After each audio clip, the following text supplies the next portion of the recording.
नमस्कार दोस्तों, आज के हमारे इस वीडियो में हम आपके लिए जल झूलनी एकादशी की व्रत कथा और इसका महत्व लेकर आए हैं। भाद्रपद मास की शुक्ल पक्ष की एकादशी को जल झूलनी एकादशी या परिवर्तनी एकादशी के नाम से जाना जाता है।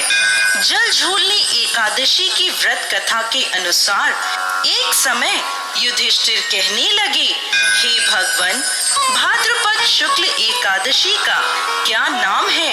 इसकी विधि तथा इसका महत्व कृपा करके कहिए।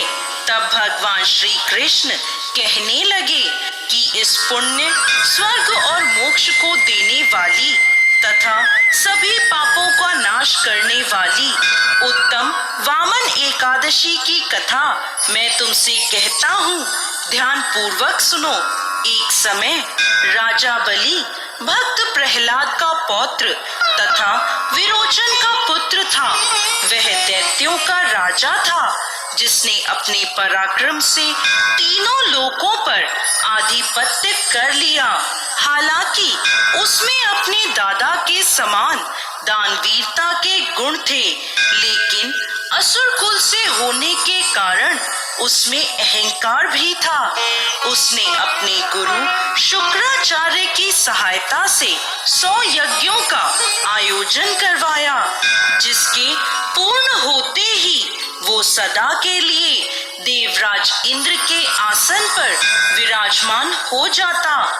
जब उसने 99 यज्ञ पूर्ण कर लिए, तब देवराज इंद्र सभी देवताओं के साथ भगवान विष्णु से सहायता मांगने उनके धाम वैकुंठ गए।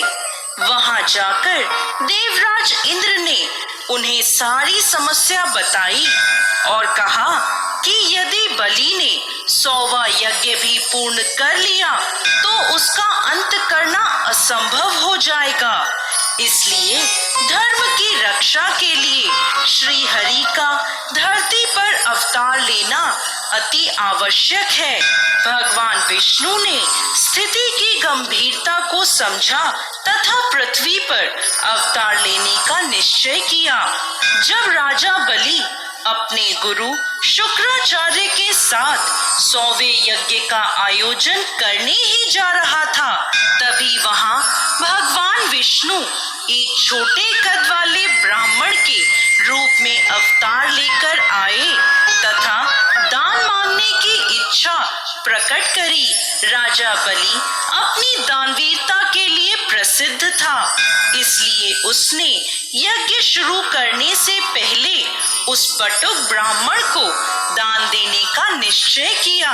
वामन अवतार में आए भगवान विष्णु ने कुछ मांगने से पहले बलि से संकल्प लेने को कहा कि वो जो भी मांगेंगे राजा बलि को देना ही होगा। राजा बलि को अपने धन संपत्ति तथा शौर्य पे अहंकार था। इसी मद में वो संकल्प लेने लगे।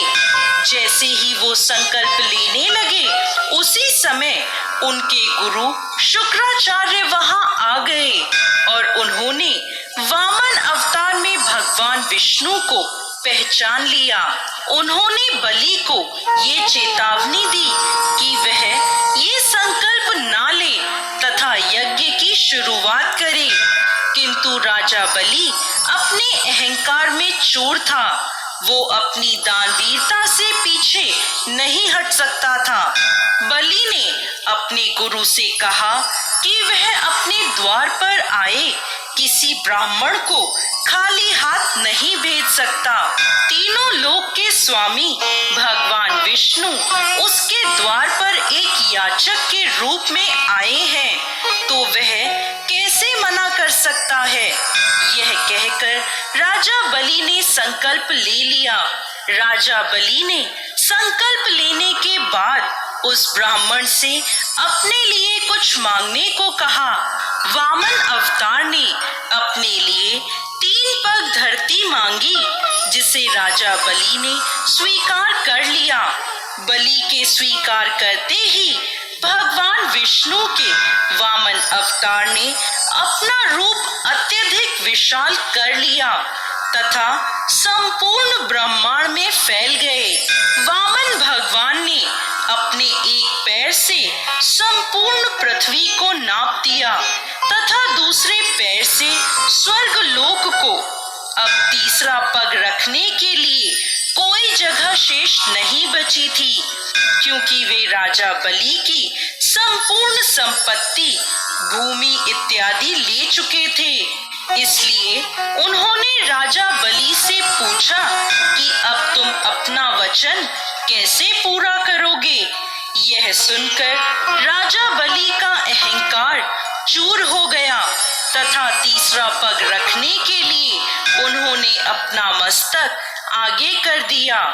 भगवान वामन ने अपना तीसरा पग राजा बलि के सिर पर रखकर उसका मान भंग कर दिया तथा सिद्ध किया कि उनके समान कोई भी बड़ा नहीं है।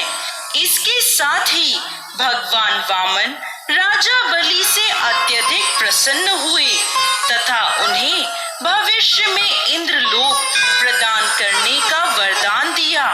इसके पश्चात उन्होंने राजा बलि को पाताल लोक भेज दिया तथा स्वर्ग का शासन इंद्रदेव को सौंपकर श्री हरि में समा गए। जय श्री हरि विष्णु।